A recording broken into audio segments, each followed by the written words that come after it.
visiem jums, kas esat pulcējušies šodien pie pieminekļa Sairojošā māte. 2 latviešu tautai liktenīgi datumi. 14. jūnijas un 25. marts. Tā ir vēsture, tie ir fakti, tā ir emociju jūra. Nav jākaunas no savām emocijām, kad tiek pārcelātas atmiņas par tiem. Tas ir nevis izlutināto, bet gan pazemoto sāpes. Vienīgi runājot no sirds uz sirdi var cerēt uz savstarpēju sapratni starp paaudzēm un tautām. Lai jaunā paudze apjaustu 25. marta deportāciju apmērus, ir jāiedomājas dziesmu svētku gājiens. 40 000 priekā starojušu ļaužu. No Latvijas toreiz izveda 42 975 cilvēkus. 2 pretējas latviešu straumes. Viena izdziedot un izdejojot prieku, otra dodoties pretī nolemtībai. Ieklausieties fragmentā no Anitas Liepas grāmatas Ekshumācija.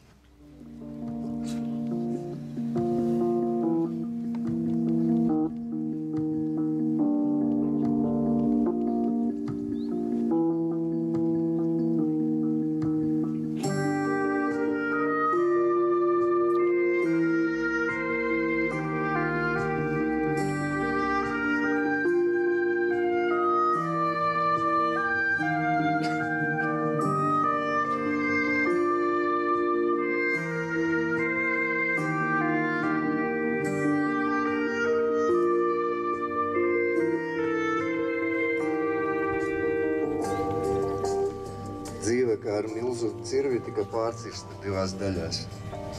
Sākās cita dzīve ar badu, ar salu, ar mīļu cilvēku zaudējumiem, ar mājas zaudējumu. Ne tās mājas, ko var novērtēt ar kādu lielāku vai mazāku naudas summu, bet tās mājas, kas ir cilvēkā vismazākā, bet visdārgākā dzimtene. Tur bija vecāku mīlestība, tur bija brāļi un māsas, tur bija droši. Sabāsti brūnajos lopu vagonos ar 2 plauktiem katrā pusē. Vidū eja durvju platumā ar caurumu vajadzību kārtošanai. Viņi uzsāka savu sāpju un pazemojumu ceļu. Katrā pusē pie augšējā plaukta bija viens aizristots lodziņš. Ar mums kopā brauca vēl vairākas ģimenes. Izvietojamies apakšējā plauktā. Kad vilciens kustējās, mēs, bērni, pieplukuši pie maziem lodziņiem, skatījāmies laukā. Tur bija sveša zeme, svešā valodā staciju uzraksti. Lielākais stacijās sarkarievi atvēra durvis, un 2 cilvēki ar spaiņiem gāja pēc ēdamā. Tā parasti bija viesputra, visbiežāk prosas, bet mums vēl pieturējās ēdamā rezerves no mājām, tāpēc badu nejūtām. Vienīgi mazajam brālītim nebija ko dot.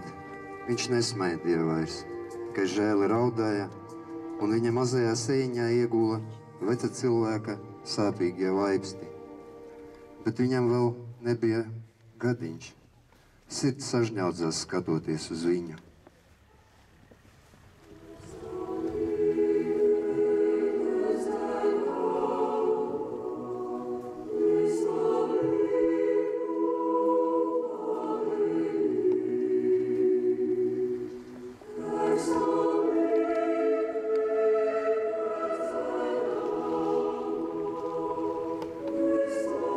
Viņi brauca ilgi, pēc saules spriežot uz austrumiem.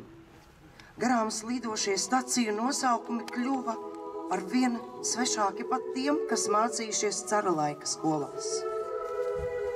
Jo daudzām vietām pārdēvēti vārdi. Vilciens smagi svempjas kalnu.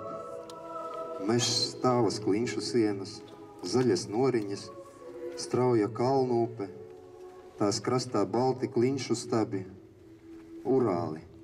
Viņā pusē Novosibirska, tur Krasnojārska. Vilciens brauc ar bezgalīgām meža stepēm. Klunkuro kā 100-gadīgs klips bruņurupucis.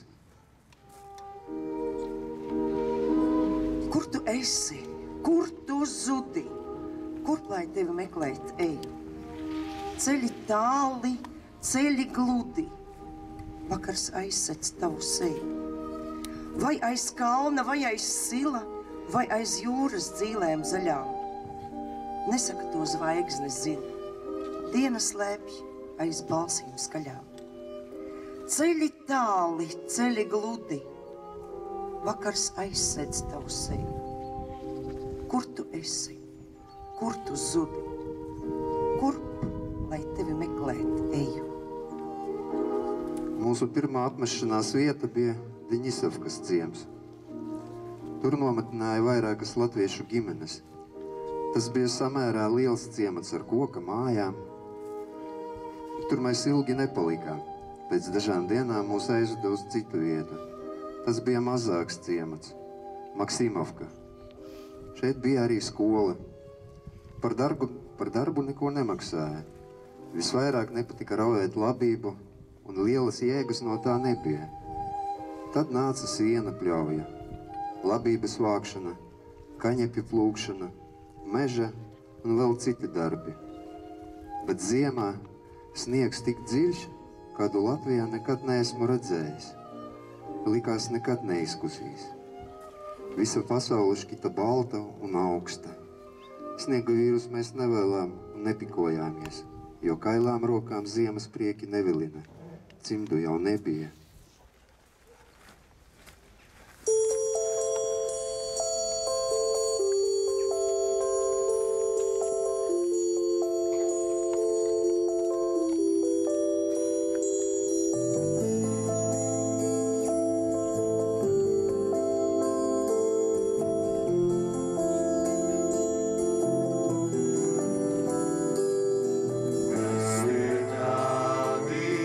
Kas dziedādi,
Tumsā Ziemeļzemes vasara ir aizskrējusi.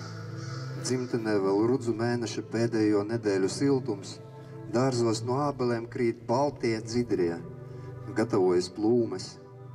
Taimiras tundrā lācenes no sārtām vēršas dzinterainas, caurspīdīgas. Dodamies tās meklēt un sastapuši ieslodzītos, cenšamies iemainīt pret kaut ko vērtīgu.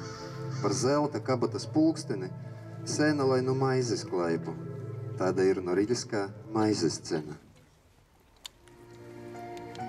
Pāri tundrai rudens rītā noklīdus dzērve kliedz.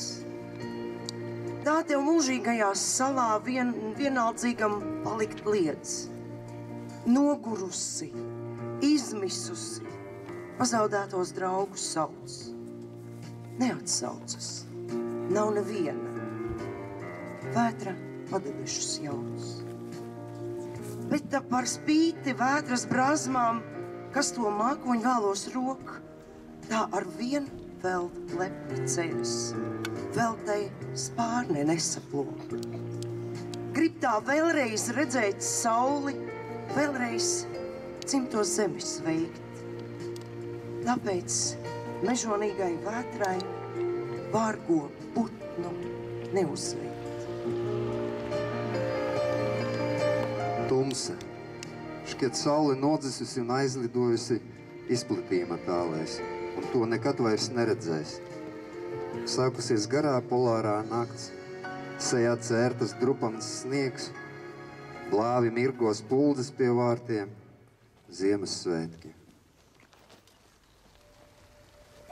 Dedzinām eglīti, istabā svinīgs noskaņojums, izmazgāta grīda, tīri satuntuļoti bērni, uzskan dziesmas, bet tā noslīgst asarās. Es izstāstu Ziemassvētku stāstu, ar svētku zvaigzni visi nosūtām sveicienus saviem mīļajiem, nezinādami, ka jau toreiz vairums no viņiem nebija vairs dzīvi. Tad mazie sāk skaitīt dziesmiņas, un katrs saņem pa brūnam rudzu miltu plācenim. Visi tiek cienāti ar rupjas maizes gabaliņiem.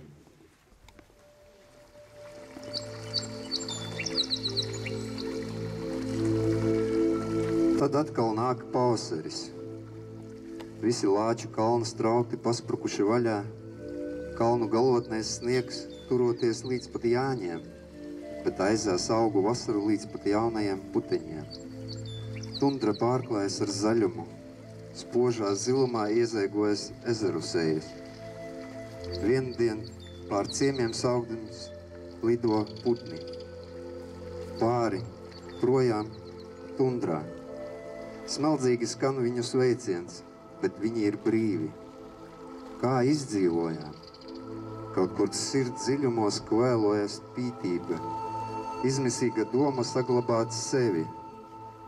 Kas palīdzēja, kad nebija ne naudas, ne spēka? Mēs lūdzāmies.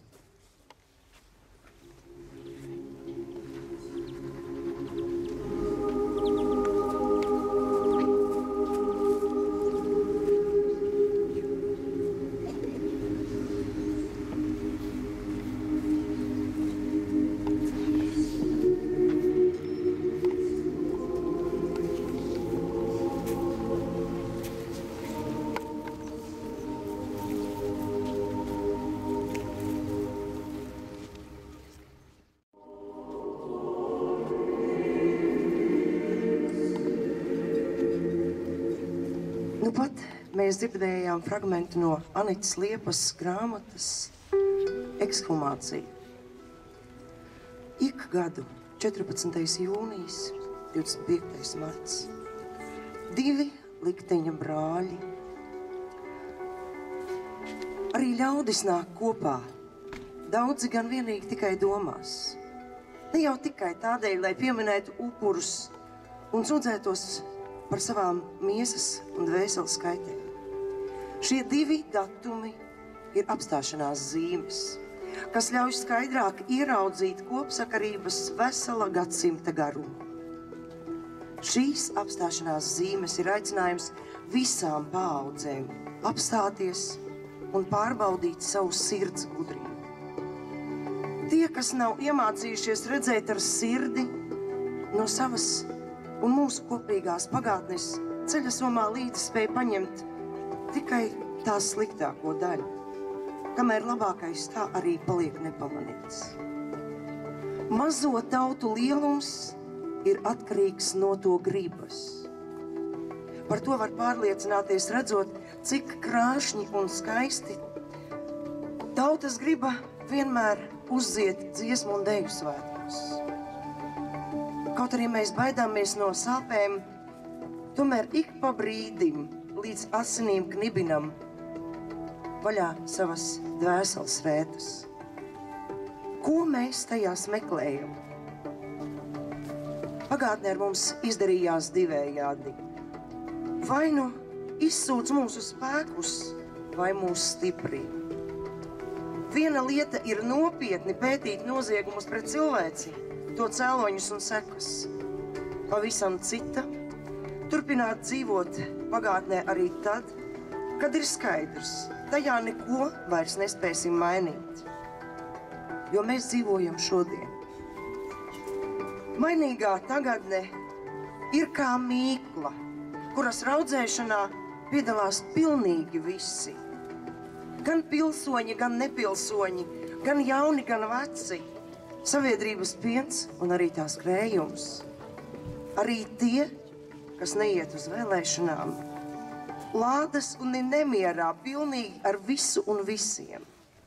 Pat neesot nekādos amatos un oficiāli nepārstāvot valsti pasaulē. Galvenais jautājums ir un paliek. Ko es ar savām domām, vārdiem un darbiem piemetu klāt mīklai, no kuras top rītdienas maize?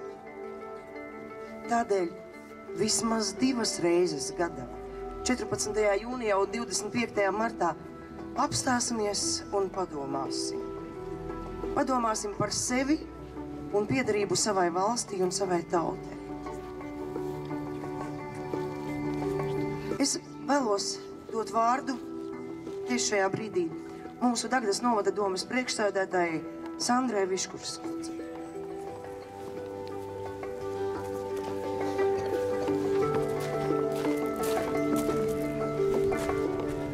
Labdien, mīļie, kuri šodien ir atnākuši šajā skaudrajā dienā un atzīmējam viņu ar savu šo klātbūtni, ar domām, ar darbiem, ko mēs varētu tiešām darīt labu Latvijai.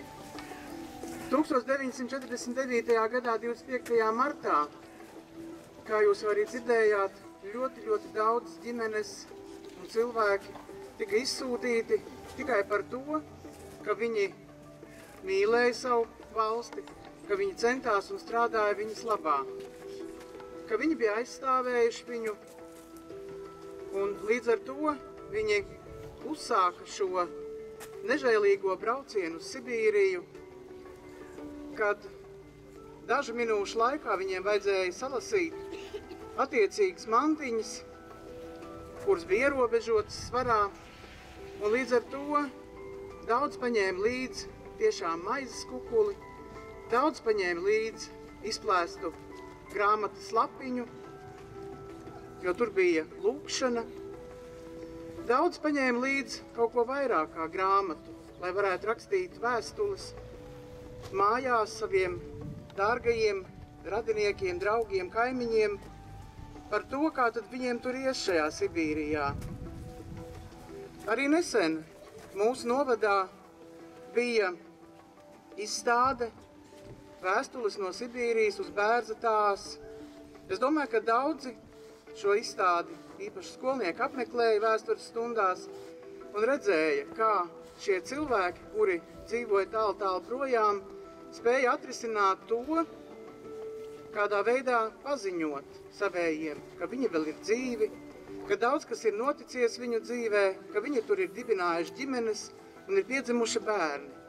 Viņi vienmēr sūtīja sveicienus uz šīm bērnu stāsīm, gan dzimšanas dienā, gan vārda dienā, jo šīs dienas arī mums visiem ir ļoti svarīgas.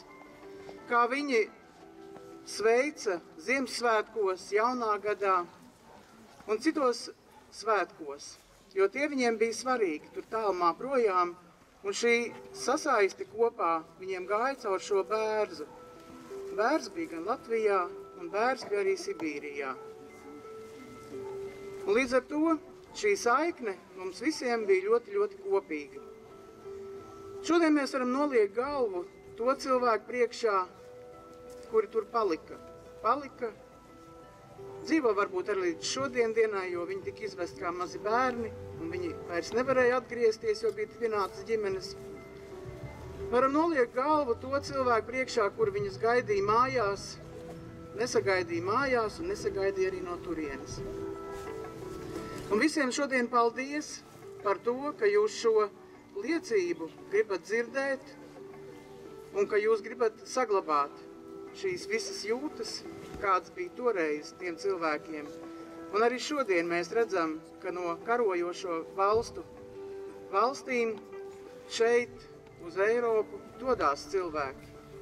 Un tas varbūt viņiem ir tāds pats gulāga brauciens ar šīm laivām un nezināšana, vai viņi izkāps krastā, vai viņi neizkāps.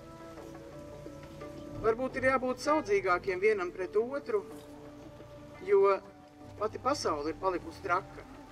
Tad varbūt mēs, dzīvojot šeit savā Dagdas novadā, spēsim viens otram piedot, saprast un dzīvot kopā šo dzīvi, kāda ir šodien. Paldies visiem, kuri apmeklēja tiešām šo jauko pasākumu.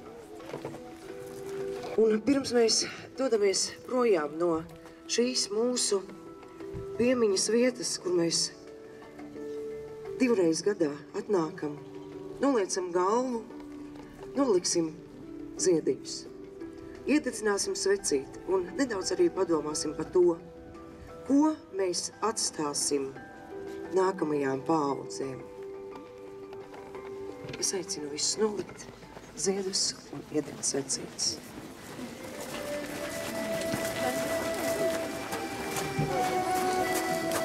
Ar katru dienu mūsu kļūst aizvien mazāk.